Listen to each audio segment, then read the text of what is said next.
FM 98 दोस्ती channel के Islamabad studio से प्रोग्राम हम कदम में नासिर महमूद खान आप सभी को खुश आमदीद कहता है और अस्सलाम वालेकुम।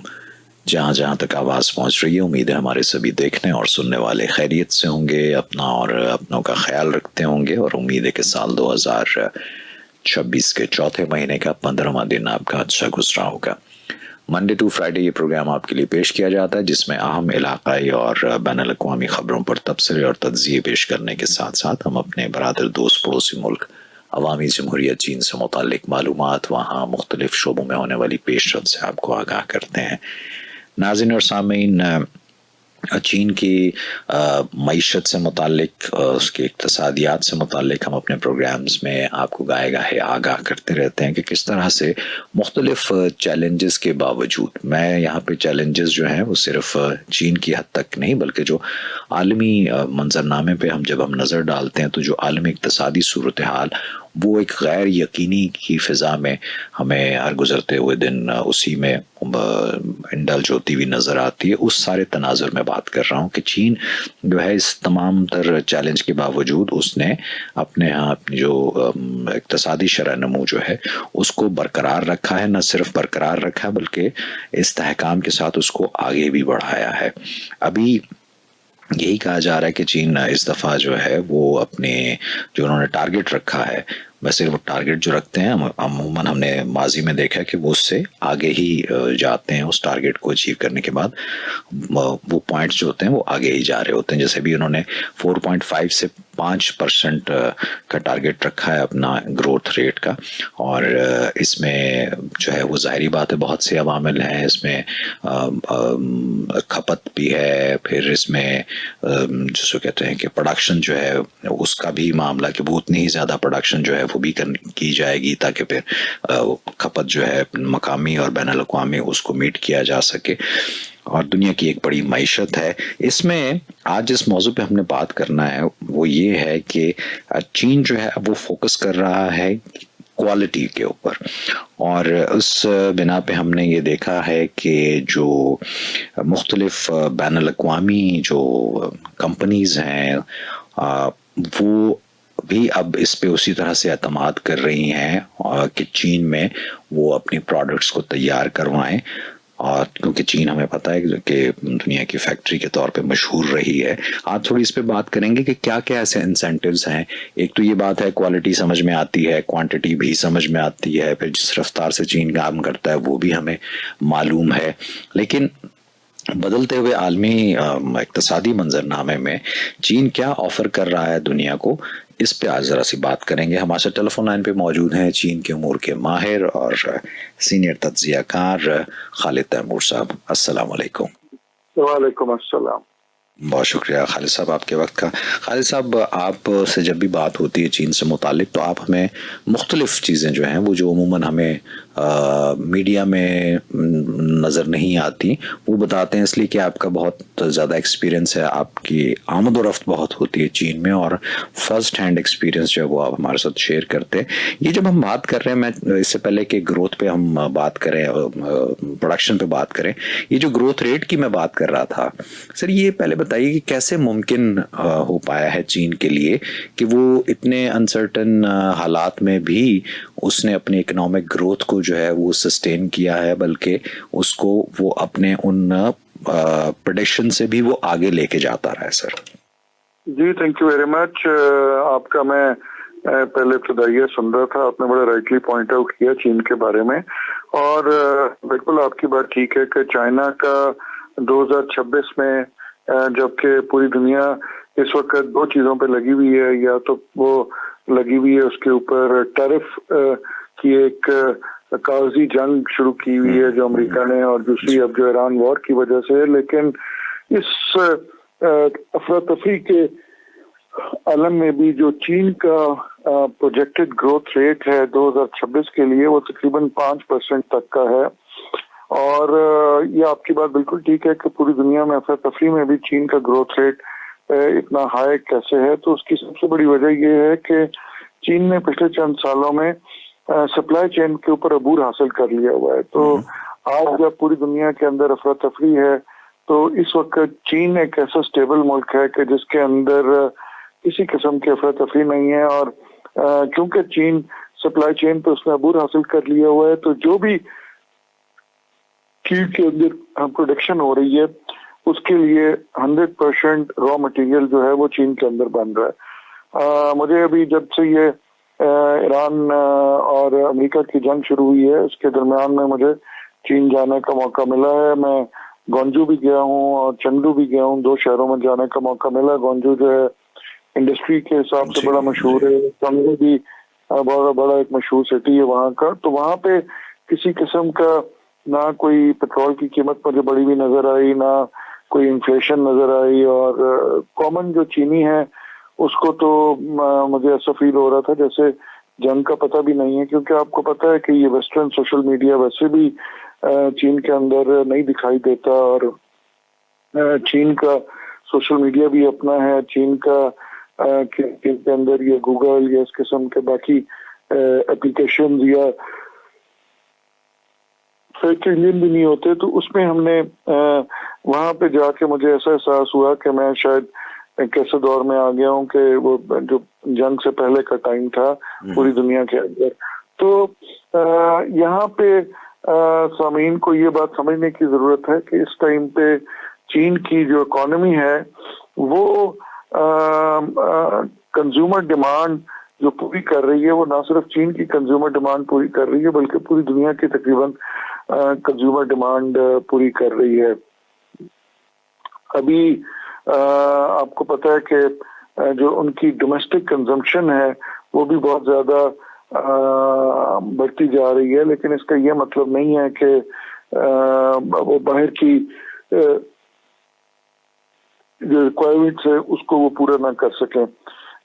चीन के अंदर अभी एक रिसेंट सर्वे हुआ था जो कि पीपल्स बैंक ऑफ चाइना ने किया था, वो उससे पता चला कि चीन के अंदर जो है 4 कैटेगरीज ऐसी हैं जो कि डोमेस्टिकली बहुत ऊपर जा रही हैं। उसमें सबसे ऊपर टूरिज्म की कैटेगरी, फिर एजुकेशन की कैटेगरी, हेल्थ केयर की कैटेगरी और चौथी कल्चरल एंटरटेनमेंट की कैटेगरी। तो ये 4 कैटेगरीज ऐसी थी कि जिसमें चीनी अवाम ने बहुत ज्यादा पैसा खर्च किया। तो टूरिज्म पे वही कौमें पैसा खर्च करती हैं डोमेस्टिक टूरिज्म के जो कमाती हैं। इसका मतलब कि लोगों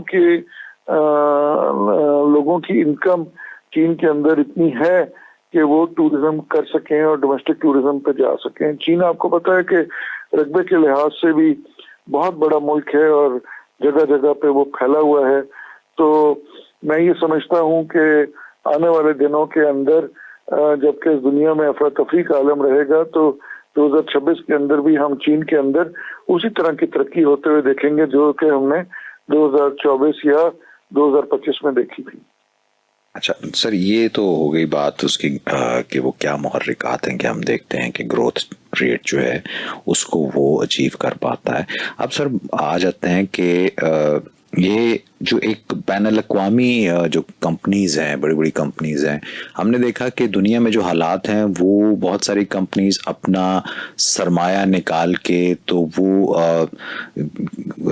जहाँ पे पहले काम कर रही थी वहां से निकाल के वो कहीं और जा रही होती। लेकिन ये चीज़ हमें चीन के केस में नज़र नहीं आती है, बल्कि इसमें हमें जो फॉरेन डायरेक्ट इन्वेस्टमेंट है उसका वॉल्यूम भी बढ़ता हुआ नज़र आता है और अब उनका एतमाद पहले से ज़्यादा हो गया है। तो क्या चीन ने कोई ऐसा कोई एनवायरनमेंट क्रिएट किया है जो बिजनेस फ्रेंडली है या कोई ऐसी पॉलिसीज बनाई हैं? क्या इंसेंटिव्स हैं सर?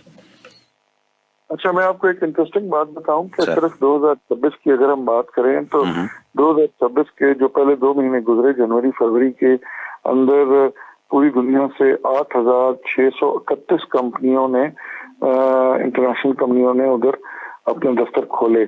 और इस टाइम पे अगर आप इंटरनेशनल कंपनीज की प्रेजेंस को चीन में देखें तो चीन के अंदर इस टाइम पे सबसे ज्यादा इंटरनेशनल कंपनीज हैं। चीन के अंदर इस टाइम पे मर्सिडीज के अभी बन रही है, तो चीन के अंदर इस टाइम पे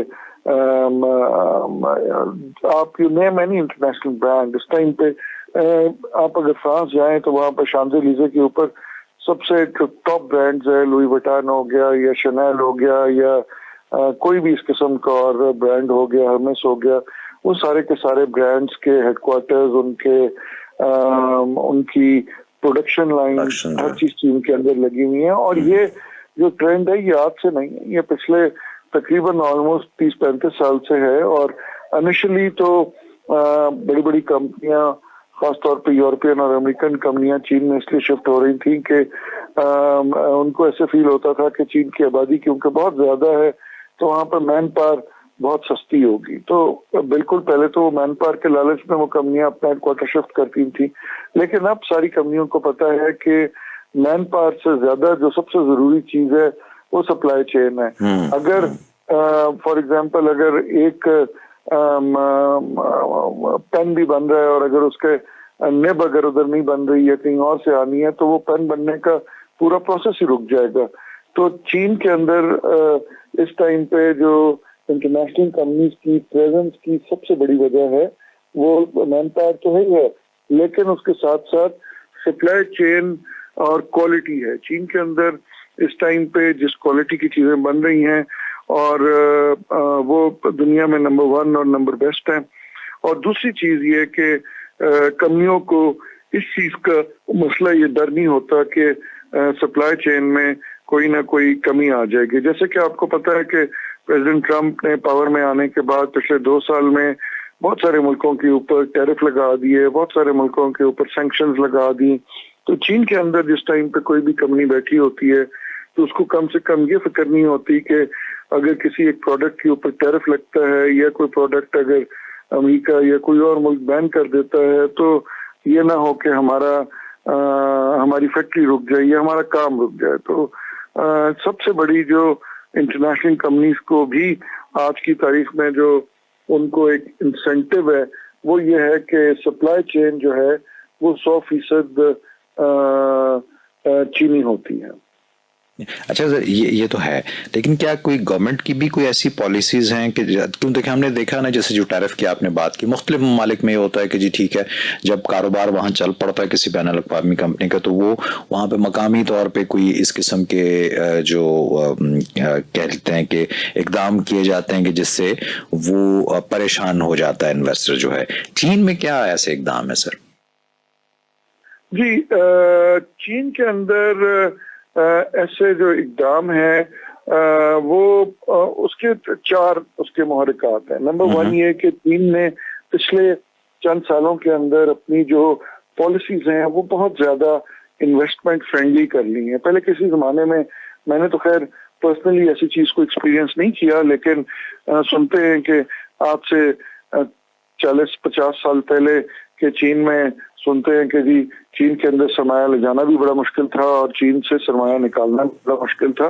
लेकिन मैं पिछले तकरीबन आज 11 साल हो गए मुझे, मैं चीन में बिजनेस भी कर रहा हूँ, मैं चीन में उनके थिंक टैंक्स के साथ भी काम कर रहा हूँ, मैं उनके फैक्ट्रीज में भी मेरे चक्कर लगते हैं, बिजनेसमैनों से भी मुलाकात रहती है। मैं चाइना के 2 बड़े चैम्बर ऑफ कॉमर्स का मेंबर भी हूँ। तो मैंने तो इस किस्म की वहां पे कोई चीज नहीं देखी कि जिसमें कोई भी ताजर दुनिया से आके ये कहे कि जी मेरा सरमाया चीन ने रोक लिया या वो कर लिया। तो चीन की सबसे जो पहली और फॉरमोस्ट पॉलिसी है वो ये है कि वहां पे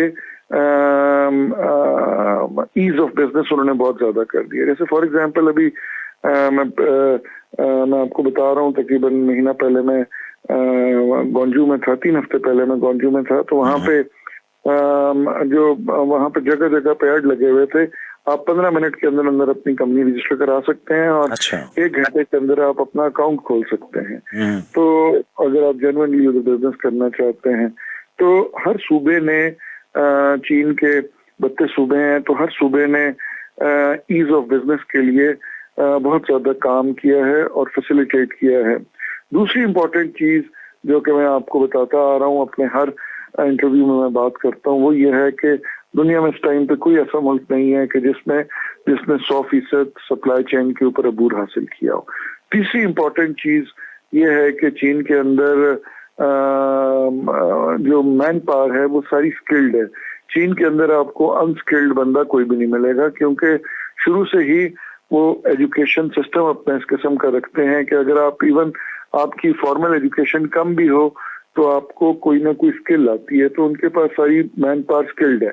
और चौथी जो इम्पोर्टेंट चीज है, वहां पे रिसर्च एंड डेवलपमेंट सेंटर्स जो हैं वो हुकूमती बुनियाद पे बने हुए हैं और हुकूमत ने बहुत सारे रिसर्च एंड डेवलपमेंट सेंटर बनाए हुए हैं। तो फॉर एग्जांपल अगर आपकी चीन के अंदर कोई बैटरी बनाने की फैक्ट्री है और आपके पास इतना सरमाया नहीं है, क्योंकि कोई भी जो टेक्नोलॉजी है वो रिसर्च एंड डेवलपमेंट के बगैर आगे नहीं चल सकती। तो अगर आपके पास इतना सरमाया नहीं है कि आप अपना रिसर्च एंड डेवलपमेंट सेंटर खुद खोल सके, तो आप कोई भी हुकूमती रिसर्च एंड डेवलपमेंट सेंटर के साथ आप अटैच हो जाएं। तो वहां पे ये जो 4 चीजें मैंने आपको एक्सप्लेन की हैं, number 1 ease of business, number 2 supply chain के ऊपर पूरा अबूर हासिल होना, नंबर 3 स्किल्ड मैन पावर और नंबर 4 रिसर्च एंड डेवलपमेंट। ये 4 चीजें जो हैं बेसिकली फॉरेन इन्वेस्टर को बहुत ज्यादा अट्रैक्ट करती हैं। बिल्कुल ठीक। और ऐसा बात हमने इंफ्रास्ट्रक्चर की भी कर ली और जो इंसेंटिव्स हैं उस भी बात की, जो हुकूमती इकदाम है उसका भी तस्करा रहा। अब थोड़ा सा आपने एक ज़िम्नन एक बात की थी कि चीन में हमें जो स्किल्ड ह्यूमन रिसोर्स है वो मिलता है। अभी इस पे बड़ी बातें हो रही हैं कि चीन जो है वो अगर देखा जाए तो चीन का जो ह्यूमन कैपिटल लैंडस्केप है वो बड़ा हमें वसी नजर आता है और चाहे वक्त गुजरने के साथ साथ उसमें भी वो भी इवॉल्व हुआ है और वो दुनिया का जो कहते हैं ना कि लार्जेस्ट जो पूल ऑफ साइंटिस्ट और इंजीनियर्स है वो हमें यहाँ पे मिलता है और उनकी जो R&D के पर्सनल्स हैं वो भी मतलब दुनिया में किसी से कम नहीं। मैं चाहूंगा कि इस शोबे पे अगर आप थोड़ी सी रोशनी डाल सकें तो। जी बिल्कुल, थैंक यू वेरी मच। ये जो है चीन के अंदर जो R&D में मैंने खास बात देखी है वो ये है कि हमें जब हम R&D की बात करते हैं तो हमें ऐसा फील होता है कि जिस तरह हमें R&D सेंटर्स जो हैं वो स्टैंड अलोन बनाने चाहिए। चीन में स्टैंड अलोन या इन आइसोलेशन R&D सेंटर्स नहीं बनाए जाते, बल्कि वहां पे ये है कि बड़ी बड़ी यूनिवर्सिटियों के अंदर R&D सेंटर बने होते हैं जो कि कॉन्टिन्यूसली R&D कर रहे होते हैं और R&D वो अपने सारे साइंटिस्ट और प्रोफेसरों से कराते हैं। जिस तरह फॉर एग्जांपल बीजिंग में एक नॉर्थ वेस्ट इलेक्ट्रिक यूनिवर्सिटी है, वहां पे मुझे जाने का इत्तेफाक हुआ तो वहां पे मैंने देखा कि एक बहुत बड़ा R&D सेंटर बना हुआ है ग्रिड मैनेजमेंट का, क्योंकि सबसे जरूरी चीज जो होती है वो जहां भी इंडस्ट्री लगी होती है वहां पे ग्रिड मैनेजमेंट से मुराद होती है कि बिजली की मैनेजमेंट के, क्योंकि बिजली जब बन रही होती है तो उसके बाद बिजली में मुख्तलिफ ट्रांसमिशन लाइनों एक ट्रांसमिशन नेटवर्क के थ्रू जाके तो ताजर के पास या फैक्ट्री ओनर के पास बिजली में पहुंचना होता है। तो वो जो ग्रिड मैनेजमेंट होती है उसके ऊपर मुझे बड़ा हैरानगी हुई कि चाइना का सबसे बड़ा जो ग्रिड मैनेजमेंट की R&D हो रही है वो एक यूनिवर्सिटी के अंदर हो रही है। और वो यूनिवर्सिटी के अंदर क्यों हो रही है कि वो इसलिए हो रही है कि वहां पे पूरे चाइना का डाटा कलेक्ट हो रहा है और वहां पे एक लाइव सर्वर लगा हुआ था जिसमें पूरे चाइना का आप डाटा देख सकते हैं कि बिजली कहाँ पे कितनी प्रोड्यूस हो रही है और साथ ही वो आप ये भी देख सकते हैं कि कहाँ पे कितनी ज्यादा सप्लाई हो रही है। और वो पूरी की पूरी डिमांड एंड सप्लाई को एक यूनिवर्सिटी के अंदर से बैठ के मैनेज कर रहे होते हैं और वहां पे स्टूडेंट्स जो होते हैं उनको लाइव मौका मिलता है कि वो अपने मुल्क की तरक्की में हिस्सा भी डाल सकें और रिसर्च एंड डेवलपमेंट में हिस्सा डाल सकें। तो इसके अलावा मुझे उधर कुछ और यूनिवर्सिटियों में जाने का मौका मिला जहाँ पे कहीं पे लिथियम बैटरीज के ऊपर रिसर्च हो रही होती है तो कहीं पे इलेक्ट्रिक व्हीकल्स EV के ऊपर रिसर्च हो रही होती है। तो मेरे ख्याल में हमें भी इस किस्म के कल्चर को लेके आना चाहिए कि हमें भी अपनी यूनिवर्सिटियों के अंदर इस तरह के सेंटर ऑफ एक्सीलेंस बनाने चाहिए। अनफॉर्चुनेटली हमारे यहाँ जो पढ़ाई का कॉन्सेप्ट है वो ये है कि हम यूनिवर्सिटी 2 ही टाइम पे जाते हैं कि जब हम खुद यूनिवर्सिटी पढ़ रहे होते हैं या जब हमारे बच्चे यूनिवर्सिटी जाने के लिए बड़े होते हैं तो हम फिर यूनिवर्सिटी जाते हैं। तो लेकिन चाइना के अंदर जितनी रिसर्च एंड डेवलपमेंट है सब यूनिवर्सिटीज के अंदर हो रही होती है और यूनिवर्सिटीज जो हैं वो एक तरह से हुकूमत के लिए और इंडस्ट्री के लिए एक सेंटर ऑफ एक्सीलेंस के तौर पे काम कर रही होती हैं। अच्छा सर, तो ये जितना कुछ भी हो रहा है और जो अभी हमने जितनी गुफ्तगू की है, इसमें अभी मुझे याद है कि अब से कुछ हफ्ते पहले जब हम बात कर रहे थे, हमने 2 सेशंस को भी पूरी तरह से कवर किया, उस पर भी आपसे बात हुई। अब ये जो साल शुरू हुआ है, ये 15वें पंसाला मंसूबा का भी आगाज हो गया है। 2030 तक का ये पीरियड है जिसमें बहुत सारी चीज़ें जो है वो होनी है। तो डेफिनेटली जो इक्तसादी शोबा है उस पर बहुत फोकस है इसमें, इस 15th 5 ईयर प्लान जो है उसमें। तो उसके तनाजुर में मैं जानना चाहूंगा आपसे कि आपने तो जो इससे पहले जो 14 गुजरे हैं पंसाला मंसूबे, उनका मुझे याद है आप ही के साथ गुफ्तगू में आपने उन पे भी हमें बताया था कि किस तरह चीन ने उन मंसूबों में रखे गए अहदाफ को पूरा किया था। इस एक स्पेसिफिक शोबे में इक्तसादी या फिर आप उसे कह लीजिए जो ग्रोथ का शोबा है और जो इनोवेशन का शोबा है, उसको कैसे देख रहे हैं सर आप? जी, ग्रोथ, इनोवेशन, और जब आप ये ओवरऑल कॉम्प्रिहेंसिवली बात करते हैं तो मैं देख रहा हूँ कि आने वाले टाइम के अंदर चाइना जो है वो दुनिया में इन सब चीज़ों का लीडर होगा। वजह यह है कि आप ईवी की बात करें या ग्रीन एनर्जी की बात करें या आप सोलर की बात करें या आप किसी भी लेवल की टेक्नोलॉजी की बात करें, तो उस वक्त चाइना उस पर नंबर 1 है। सिर्फ अगर मैं आपको मोबाइल फोनों की मिसाल दूं तो हमें तो शायद 2 या 4 या 6 या मैक्सिमम 10 ब्रांड्स के नाम आते होंगे। चाइना के अंदर 4200 किस्म के मोबाइल टेलीफोनों के ब्रांड्स बनते हैं। अच्छा। 4200।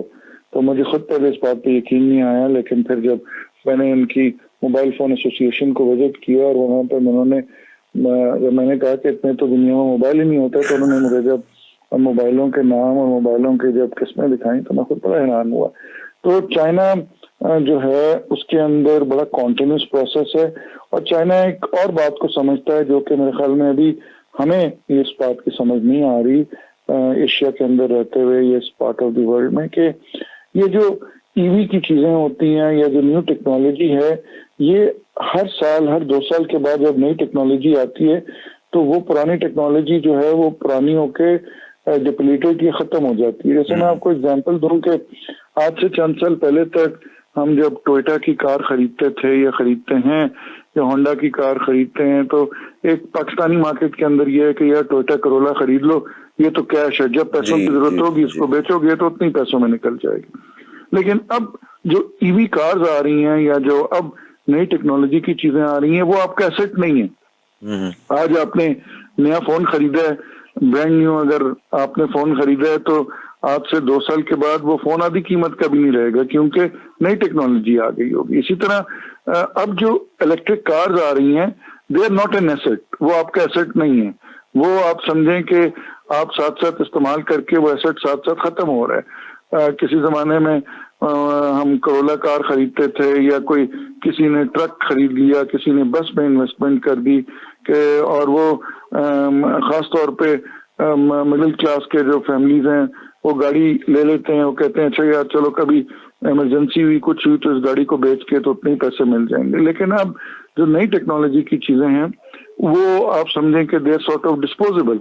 आज आप एक इलेक्ट्रिक कार खरीदते हैं, फॉर एग्जांपल 50 लाख की अगर आप गाड़ी खरीदते हैं, तो 3 साल के बाद वो उसकी कीमत 10 या 15 या 20 लाख रह जाएगी, वो 60 या 70 लाख की नहीं बिकेगी। वजह यह कि वो टेक्नोलॉजी पुरानी हो जाएगी और उसकी लाइफ खत्म होती जाएगी। बिल्कुल ठीक। तो सर ये जो फिर इस तरह का जो फिनोमेना है, अब उसमें अगर देखा जाए, अब जैसे पाकिस्तान का हम जिक्र करें तो पाकिस्तान में बिलाशुबा बहुत सारी चाइनीज ऑटोमोबाइल इंडस्ट्री जो है वो हमें नजर आती है। पाकिस्तान के साथ की जेवीज जो है वो चल रही हैं, और पाकिस्तान में जो पहले वो जो एक बिग 3 का कॉन्सेप्ट था ऑटो मार्केट में, वो ऑलमोस्ट खत्म हो गया है। ये सारी चीजें आ रही हैं, लेकिन जिस तेज रफ्तारी से ये तरक्की हो रही है, चीन टेक्नोलॉजी भी ट्रांसफर कर रहा है, पाकिस्तान की मईशत में या पाकिस्तान के ह्यूमन कैपिटल को अगर मद्देनजर रखें, हमारे पास ये सब कुछ है कि हम इस आने वाले वक्त के समरात को पूरी तरह से अवेल करने के लिए तैयार हैं? बिल्कुल, आपका बड़ा अच्छा सवाल है, और इसके ऊपर मैं काफी पाकिस्तान के अंदर यूनिवर्सिटीज के साथ, हायर एजुकेशन कमीशन के साथ, हुकूमती इदारों में जब मुलाकातें होती हैं मेरी हुकूमती नुमाइंदों से, तो उधर मैं बात करता रहता हूँ कि हमें बेसिकली पाकिस्तान के अंदर 3 चीजों पे इमीडिएटली काम करने की जरूरत है। ग्रास रूट लेवल पे हमें सबसे पहले तो अपना यूनिवर्सिटीज के अंदर इंजीनियरिंग का और इस सब चीजों का करिकुलम तब्दील करने की जरूरत है, बिकॉज जो हम निसाब पढ़ा रहे हैं वो आज के जो आज की टेक्नोलॉजी के साथ मैच नहीं कर रहा। नंबर 1 हमें ये जरूरत है। नंबर 2 हमें कॉन्टिन्यूस रिसर्च एंड डेवलपमेंट की जरूरत है। जैसे मैंने आपको बताया कि ये जो नई टेक्नोलॉजी है ये हर 2 साल के बाद तब्दील हो जाती है, तो कॉन्टिन्यूस रिसर्च एंड डेवलपमेंट करने के लिए हम जब अपने निसाब को जब हम उस लेवल पे लेके जाएंगे तो उसका फायदा ये होगा कि हम अपनी यूनिवर्सिटीज के अंदर जो हमारी इलेक्ट्रिकल की यूनिवर्सिटीज हैं, इंजीनियरिंग यूनिवर्सिटीज हैं, उनके अंदर जो हम सेंटर ऑफ एक्सीलेंसेस बनाएंगे तो उसके अंदर जो रिसर्च होगी वो इंडस्ट्री को सपोर्ट करती जाएगी। तो हमें दूसरा काम ये करने की जरूरत है। तीसरा हमें काम करने की जरूरत है, हमें एकेडेमिया, इंडस्ट्री और गवर्नमेंट लिंकेजेस, इन तीनों को हमें एक लाइन में करने की जरूरत है।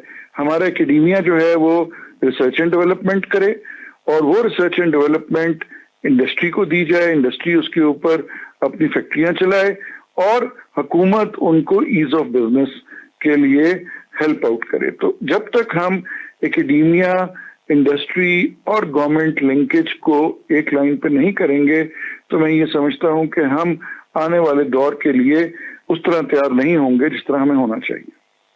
बिल्कुल ठीक, बहुत बहुत शुक्रिया खालिद साहब आपके वक्त और तज्जिए का। जी थैंक यू। जी हमारे साथ टेलीफोन लाइन पे मौजूद रहे सीनियर तज्जियाकार और चीन के अमूर के माहिर खालिद तैमूर साहब, और जो बात हुई कि चीन किस तरह से क्वालिटी बेस्ड ग्रोथ जो है उस पे फोकस रखे हुए है, और उसने ये साबित भी किया है कि अब एक वक्त था कि जब उसके यहाँ हमें क्वालिटी बहुत ज़्यादा मिलती थी, क्वांटिटी बहुत ज़्यादा मिलती थी और बहुत रफ्तार से, यानी कि आपने 8, 10, 20 लाख 2-3 मिलियन प्रोडक्ट्स का ऑर्डर दिया तो वो आप ये नहीं कहेंगे कि जी ये पता नहीं 1 साल बाद मिलेगा या क्या। तो वो चीज़ जो है वो बहुत पीछे छोड़ चुका है चीन। अब वो क्वालिटी पर फोकस करते हुए दुनिया जो है उसको अपनी तमाम तरशिया जो है वो फराहम कर रहा है। और हम अगर देखें कि जिस तरह गैर मुल्की कंपनीज का जो एतमाद हमें चीन में नजर आता है, अभी मेरे सामने कुछ आदाद शुमार जो मेरी नज़र से गुजरे कि जो इस साल का ये जो 2026 है इसकी पहली छमाही में चीन में कस्टम्स के साथ जो रजिस्टर होने वाली नई गैर मुल्की कंपनियां हैं उनकी तादाद 6200 से तजावुज़ कर चुकी थी। इससे आप अंदाज़ा कर सकते हैं कि अब भी अगर 6200 से ज़ायद कंपनीज जो हैं वो अपने आप को रजिस्टर कर रही हैं तो वो सिर्फ कोई कागजी कार्रवाई तो नहीं है, ऑब्वियसली वो बिजनेस है, और बिजनेस इसी सूरत में है कि ग्रोथ है तो ही गैर मुल्की कंपनीज जो हैं वो अपने आप को यहाँ पर रजिस्टर कर रही हैं। तो आज के इस प्रोग्राम से अपने मेज़बान नासिर महमूद खान को इजाज़त दीजिए। आने वाले दिनों में आपके लिए इसी तरह से प्रोग्राम लेके हाजिर होते रहेंगे। जाने से पहले हमेशा एक बात जो कहा करता हूँ, मांगिए उस ज़ात से जो किसी की मोहताज नहीं, अपना ख्याल रखिएगा। टेक केयर, खुदा पामान।